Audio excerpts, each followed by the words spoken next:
जय श्रीनाथ जी। आज का आपका दिन बहुत शुभ जाए। आप बहुत तरक्की करें, आपको बहुत सुख मिले, ऐसी मेरी मंगल कामना। इसी मंगल कामना के साथ हम आज का विषय शुरू करते हैं। विषय है, प्रिय धर्म अनुरागियों, कि हर इंसान को चाहिए होता है अर्थ, मीन्स धन। तो उसके धन की स्थिति कैसी होगी, ये हर इंसान जानना चाहता है। कि आप मेरा हॉरोस्कोप देखिए कि मेरा धन कितना है, मेरी पास संपत्ति कितनी है, मेरी आय कितनी होगी। तो ये हर कोई जानना चाहता है। इसी के साथ वो ये भी जानना चाहता है कि किन क्षेत्रों में उसको धन अधिक मिल सकता है और किन क्षेत्रों को उसको अवॉइड करना चाहिए जिससे उसको नुकसान ना हो। दोस्तों, ज्योतिष में इसके बड़े तरीके हैं और उसमें से एक तरीका है देखने का इंदु लग्न। इंदु लग्न हम कैसे देखते हैं? इंदु लग्न से आपकी पता लग जाता है धन की स्थिति कैसी है।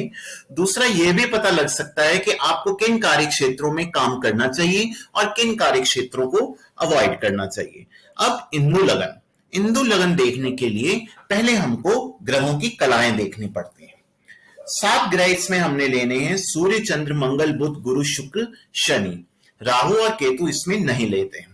और इन ग्रहों की कलाएं आपको याद करनी पड़ेंगी या आप अपनी कॉपी पर लिख लीजिए। इससे आप खुद अपनी हॉरोस्कोप में देख सकते हैं कि आपके हिंदू लगन की स्थिति क्या है।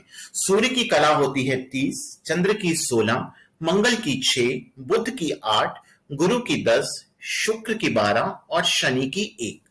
अब इन कलाओं के हिसाब से हम आपको एक जन्म कुंडली के हिसाब से बताते हैं कि इंदु लग्न कैसे कैलकुलेट करना है। ये देखिए, ये एक जन्म कुंडली है। इंदु लग्न कैलकुलेट करने के लिए हमको लग्न देखना है और चंद्रमा देखना है, क्योंकि इंदु का मतलब ही चंद्रमा होता है। तो आप पहले लग्न से 9 घर आगे जाइए। 1, 2, 3, 4, 5, 6, 7, 8, 9। तो यहां पर कौन सी राशि पड़ी? वृषभ। वृषभ राशि का स्वामी कौन है? शुक्र। और शुक्र की कलाएं कितनी थी? अभी आपको दिखाते हैं। शुक्र की कलाएं थी 12।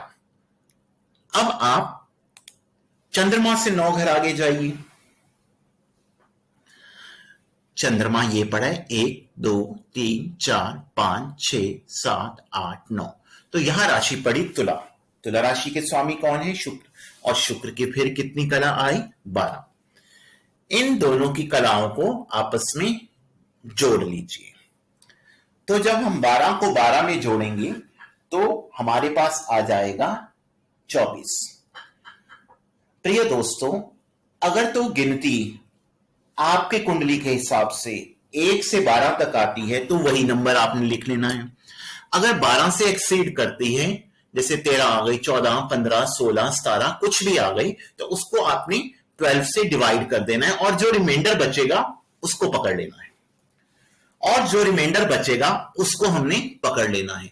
अगर रिमाइंडर 2 आता है तो चंद्रमा से हमको 2 घर आगे जाना है। 4 आता है तो 4 घर आगे जाना है। 5 आता है तो 5 घर आगे जाना है। मीन्स रिमाइंडर आपका 1 से 12 तक ही आएगा। तो उतने घर चंद्रमा से आप आगे जाइए।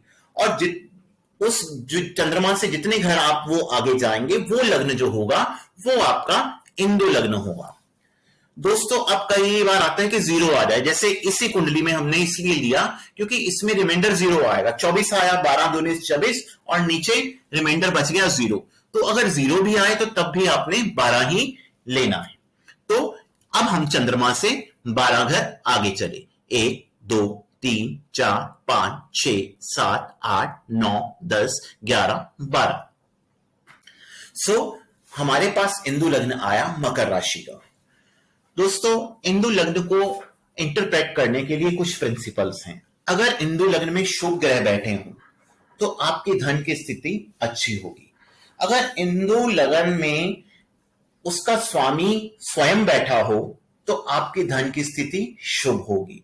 इंदु लग्न को अगर शुभ ग्रह देख रहे हो तो आपके धन की स्थिति शुभ होगी। दूसरा पॉइंट क्या है? इंदु लग्न अगर केंद्र या त्रिकोण में आ जाए तो तब भी ये शुभ है। और अगर 3, 6, 8, 12 में आ जाए तो ये शुभ नहीं है। उससे आगे हम देखते हैं कि इंदु लगन में हम और इंटरप्रिटेशन कैसे करें। इंदु लगन में अगर कोई भी ग्रह ना हो और कोई भी ग्रह उसको देखता ना हो तो तब भी धन की स्थिति ठीक नहीं है। इंदु लगन में अगर पाप ग्रह बैठे हो या पाप ग्रह उसको देखते हो तब भी धन की स्थिति ठीक नहीं है। इंदु लग्नेश 3, 6, 8, 12 में नहीं होना चाहिए। अब हम देखते हैं, इसमें हमने आपको बताया कि इंदु लग्न आया मकर राशि का, तो इसकी हमने इंदु लगन की कुंडली बना ली। बिल्कुल वैसी कुंडली बनानी है, बस इंदु लगन से शुरू कर देनी, ग्रह उन्हीं राशि में स्थापित होंगे। तो इंदु लगन में आप देखिए, इसमें इंदु लगन में ग्रह कौन सा पड़ रहा है? इंदु लगन में ग्रह पड़ रहा है गुरु। तो गुरु एक शुभ ग्रह है, तो इसके मुताबिक इनकी धन की स्थिति अच्छी हो लेनी चाहिए। लेकिन हमने एक ये बात भी बताई थी कि अगर इंदु लगन में नीच का ग्रह है तो धन की स्थिति अच्छी नहीं होती, और उच्च का ग्रह है तो धन की स्थिति अच्छी होती है।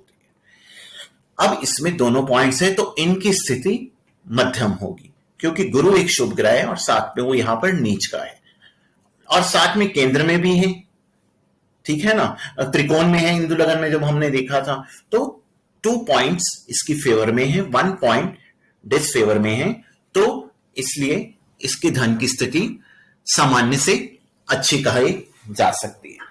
अब आप देखिए इंदु लगन में 3, 6, 8, 12 में कौन से ग्रह हैं। इंदु लगन के तीसरे घर में 1, 2, 3 बुध है, 6 में 1, 2, 3, 4, 5, 6 केतु है, 8 में कोई नहीं है और 12 में मंगल राहु है। सो आपको बुध, केतु, मंगल और राहु इनके कारकत्वों से जुड़े बिजनेस नहीं करने चाहिए। इंदु लग्न के स्वामी आए शनि, और इंदु लगन में ग्रह कौन सा पड़ा है? गुरु। आप गुरु से रिलेटेड काम कर सकते हैं।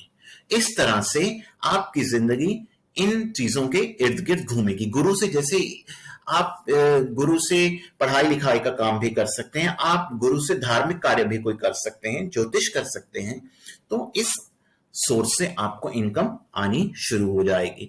इस तरह से हम इंदु लगन की इंटरप्रिटेशन करते हैं।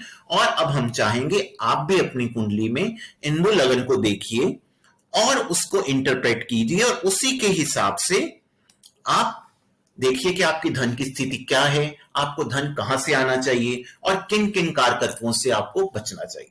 इसी के साथ ही हम आज अपनी वाणी को विराम देते हैं। आपका बहुत बहुत धन्यवाद। जय श्रीनाथ जी।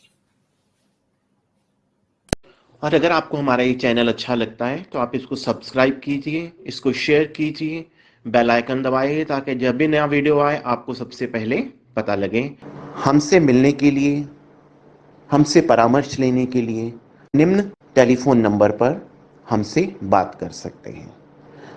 भगवान आप सभी को बहुत सुखी रखें। नमस्कार।